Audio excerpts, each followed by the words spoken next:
Alright, how about this? Can I knife edge that? Can I knife edge that?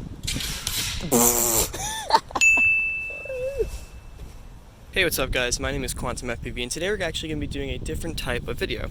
So I usually just post flying footage, but today I wanted to talk a little bit about my frame designs and how to build a durable drone. What I've realized is that the best way to do it, it's not so simple. So this right here, I would consider this to be a very durable drone, and this quadcopter weighs approximately 280 grams dry.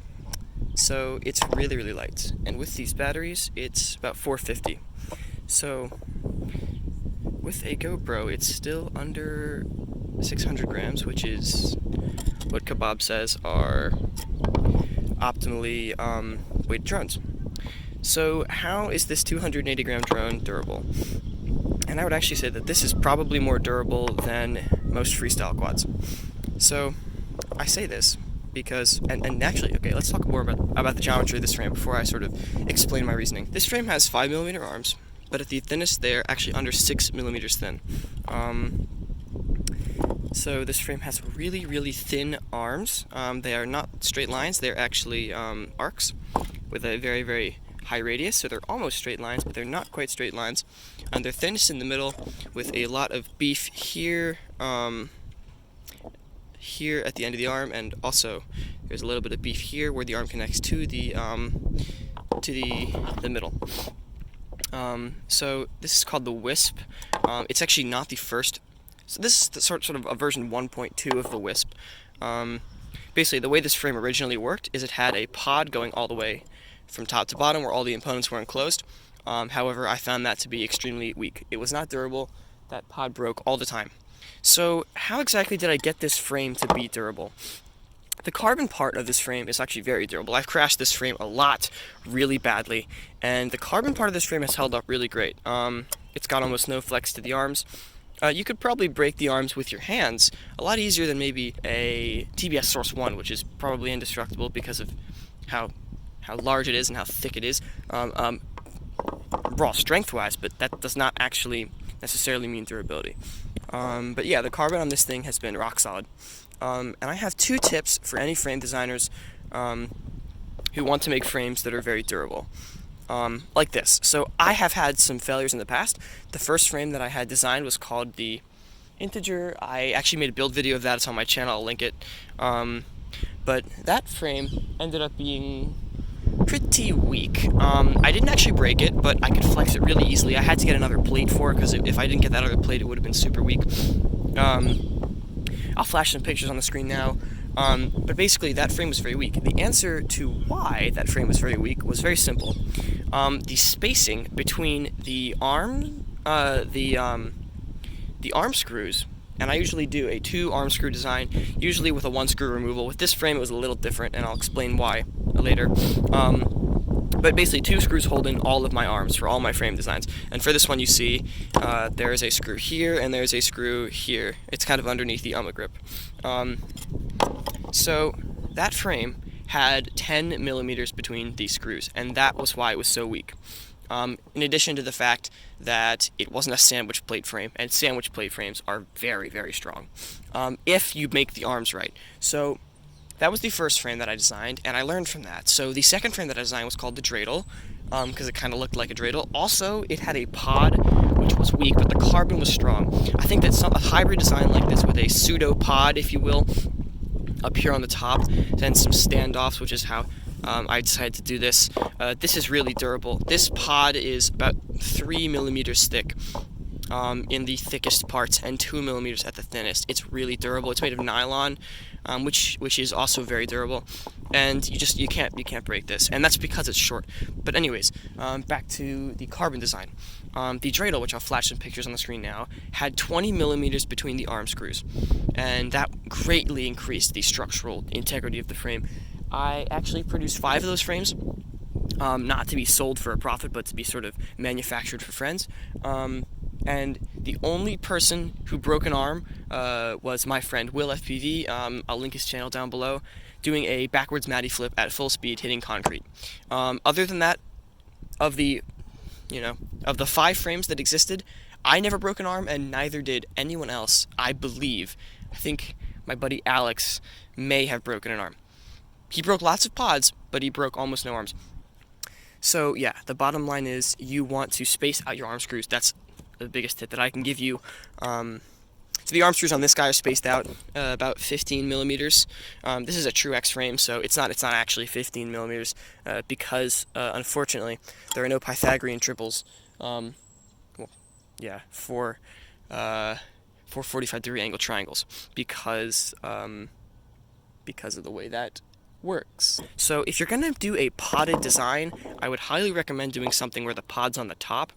And as you can see, this is a really thick pod. It's really thick, and it doesn't actually impact the weight too much because the rest of this thing is so damn light. That brings me to hardware, which I'll talk about really briefly.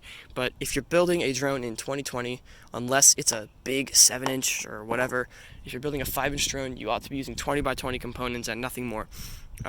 This ESC specifically, the Acon, I've had lots of good luck with Acon. I highly recommend them. The Acon AK32 pin ESC, it's a really nice ESC. It is 20 by 20. It's rated for 6S 35 amps, and this thing is running 1860 kV motors with no throttle limit on 6S bats. So this thing is actually pulling tons of amps, and it's actually working out really well. I have had no issues with this ESC. So yeah, that's hardware. Yes. Okay, flight time.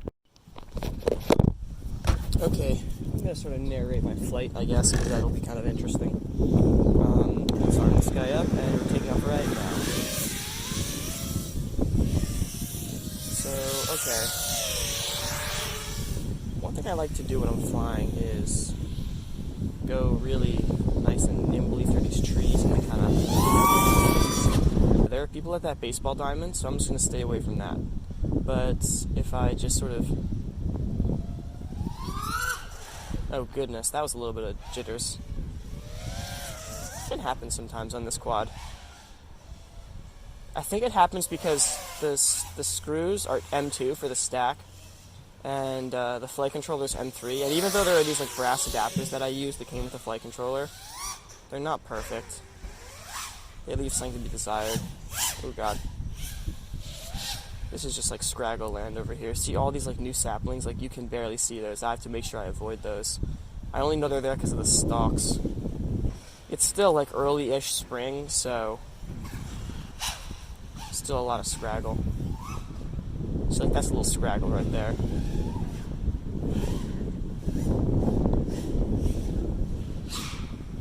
So I think I'm gonna do a knife edge now.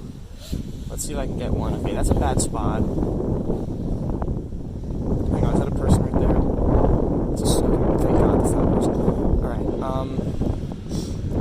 this is kind of like a knife edge dream over here. Let's test the durability of this frame, I guess, and also do a knife edge. Oh! That was clean as hell! Alright, celebration time. Punch out, yeah. Dip through here and just do a little bit of a yeet. Ooh. Clip that thing, I think.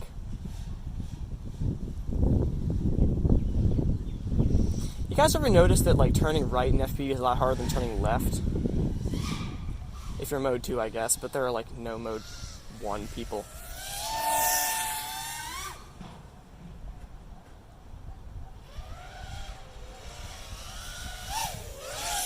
Hey there, who's that guy? Guess that's me.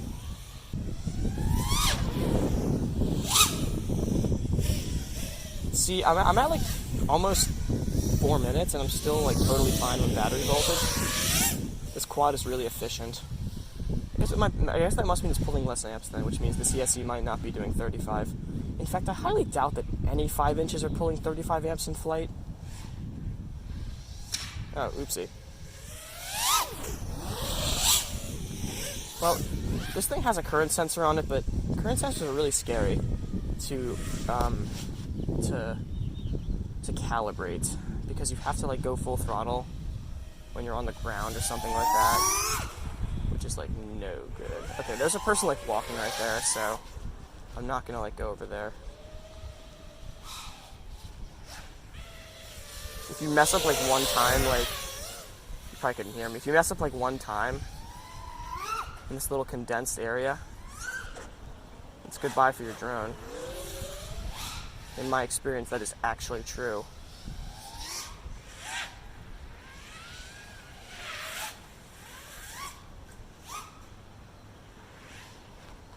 Also, like, FPV cameras in general kind of suck, and this is not a good FPV camera.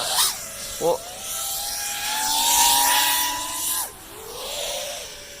it's not a bad FPV camera, but it's not very good either. This is a Runcam Robin. It's like a $20 camera.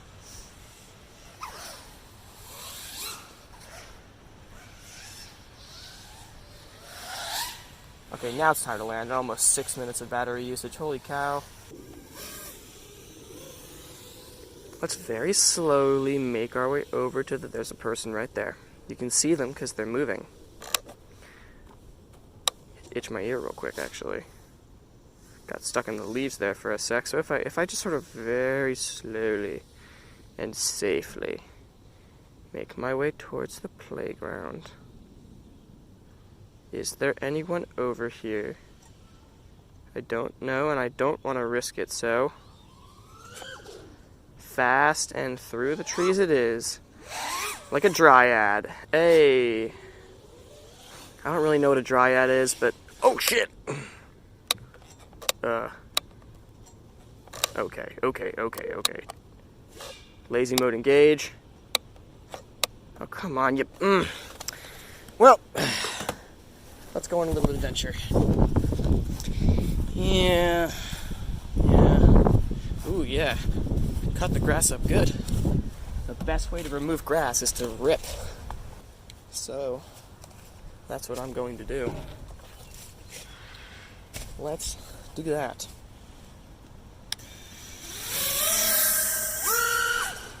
The grass is probably gone now.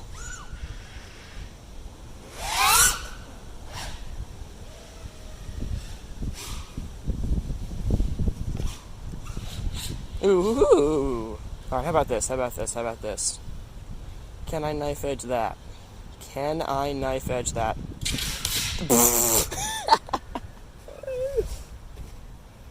Alrighty. No more stupid ideas. Oh! Whee! What the heck? That was fun. Fun droning experience. Goodbye.